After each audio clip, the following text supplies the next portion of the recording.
រឿងដែលយើងគួរដឹងនៅពេលដែលយើងស្នើខ្ចីលុយពីធនាគារណាចង់ដឹងថាតើគេនឹងឆែកមើលអ្វីខ្លះអំពីយើងតែប៉ុតគេមានប្រព័ន្ធមួយដែលគ្រប់ធនាគារហើយនិងស្ថាប័នផ្ដល់ប្រាក់កម្ចីតែងតែប្រើហ្នឹងគឺគេហៅថាបន្ទុកអនុទានឬក៏ credit score គេយកមកវាតម្លៃចង់ដឹងថាតើអ្នកបម្រុងខ្ចីហ្នឹងមានភាពគួរឲ្យទុកចិត្តប៉ុណ្ណាជាមួយនឹងសុខភាពហិរញ្ញវត្ថុរបស់គាត់អូខេពាក្យថាអនុទានមួយម៉ាត់ណាសម្រាប់អ្នកអត់ដែលឮនិយាយឲ្យសាមញ្ញដែលខ្លីគឺ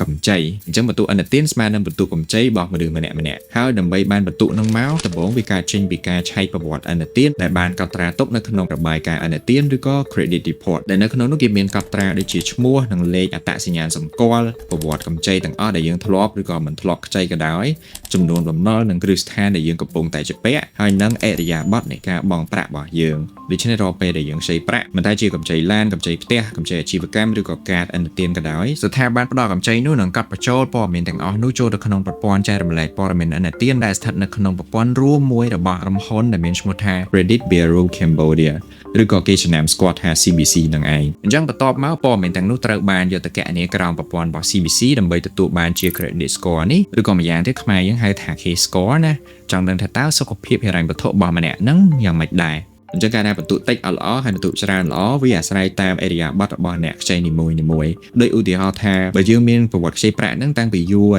ហើយមានជាការសងត្រឹមត្រូវដែលមានបញ្ហាហ្នឹងគឺវាជាសញ្ញាល្អដែលថាយើងអាចទុកចិត្តបានណាអញ្ចឹងបន្ទុកគឺវានឹងកើនឡើងកត្តាសំខាន់ដែលទាញខ្លាំងដែរហ្នឹងគឺកម្ចីបច្ចុប្បន្នមិនថាយើងជាអ្នកខ្ចីក៏ដោយឬក៏យើងឈរឈ្មោះដើម្បីឲ្យនរណាម្នាក់ខ្ចីក៏ដោយបើគេអ្នកជាពាក់នោះបងយឺតឬក៏ខកខានហ្នឹងបន្ទុករបស់យើងក៏ទាញទៅតាមនឹងដូចគ្នាដែរតែបើថាយើងបងតាន់ពេលវេលាត្រឹមត្រូវអីគឺបន្ទុកនឹងកើនឡើងតាមនឹងវិញ CBC គឺជាស្ថាប័នរួមមួយសម្រាប់ប្រជាពលរដ្ឋនៅក្នុងការប្រមូលប្រវត្តិអនុទានកម្ចីនៅទូទាំងប្រទេសផងហើយជាមួយនឹងចែកចាយព័ត៌មានទាំងអស់នោះផងទៅកាន់គ្រឹះស្ថានហិរញ្ញវត្ថុនិងសាធារណជនក្នុងទម្រង់ជារបាយការណ៍អនុទានដែលក្នុងនោះមានជាបន្ទុកអនុទាននេះឯងចុះហេតុអីបានជាការសន្សំបន្ទុកនោះវាសំខាន់ម៉េចព្រោះបើតាមបទពិសោធន៍ខ្ញុំហើយសួរខាង CBC គឺវាជួយយើងនៅក្នុងការចរចាជាមួយនឹងធនាគារខ្លះដើម្បីទទួលបានលក្ខខណ្ឌកម្ចីប្រាក់ល្អជាងមុនដូចជាការប្រាក់កម្ចីទាបឬក៏យើងចង់កម្ចីផ្ទះឬក៏កម្ចីអាជីវកម្មធំៗទៅថ្ងៃក្រោយអីគឺគេហ៊ានឲ្យយើងបន្ទុកអនុទានហ្នឹងគឺវានៅតែសំខាន់អញ្ចឹងប៉ុន្តែស្ថាប័នផ្ដល់កម្ចីភាគច្រើនក៏មើលទៅលើចំណូលទ្រព្យសម្បត្តិ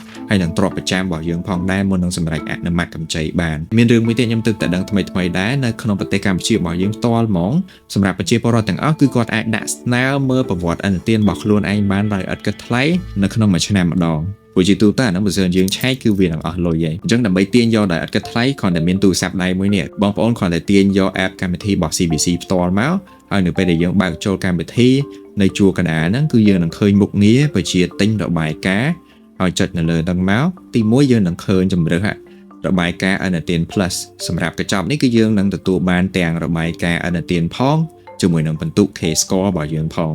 ហើយជំរឿទី2របាយការណ៍អនុទានធម្មតានឹងបើសិនជាយើងចង់មើលតែរបាយការណ៍អនុទានណាហើយនេះគឺខ្ញុំនិយាយមុនហ្នឹងទី3គឺរបាយការណ៍អនុទានឥតគិតថ្លៃនេះឯងសម្រាប់សាធារណជនគ្រប់រូបគាត់អាចទាញយកបានដោយឥតគិតថ្លៃ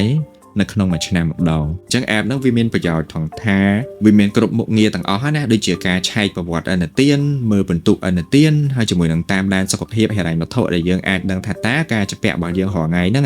មានអីខ្លះទូទាត់ដល់ណាហើយឬក៏មានចំនួនដល់ប៉ុណ្ណាអីចឹងទៅគឺវាសង្ខេបឲ្យនៅក្នុងនឹងតែម្ដងអូខេមួយទៀត CBC គាត់ឆ្លៀតផ្ដាំតាមខ្ញុំណាថាគាត់ឥឡូវហ្នឹងមាន promotion សម្រាប់អ្នកបជាទិញរបាយការណ៍អនុទាន plus ឬក៏ភ្ជាប់គម្រោង CBC វ័យឆ្លាតគាត់នឹងទទួលបានជាឱកាសឈ្នះរង្វាន់ច្រើនគួរសមដែររហូតដល់ចុងខែឧសភានឹងឯងនៅថ្ងៃទី31ហើយកុំភ្លេច download app CBC នឹងផងដើម្បីទាញយករបាយការណ៍បានដោយឥតគិតថ្លៃនៅក្នុងមួយឆ្នាំម្ដងកុំឲ្យខាត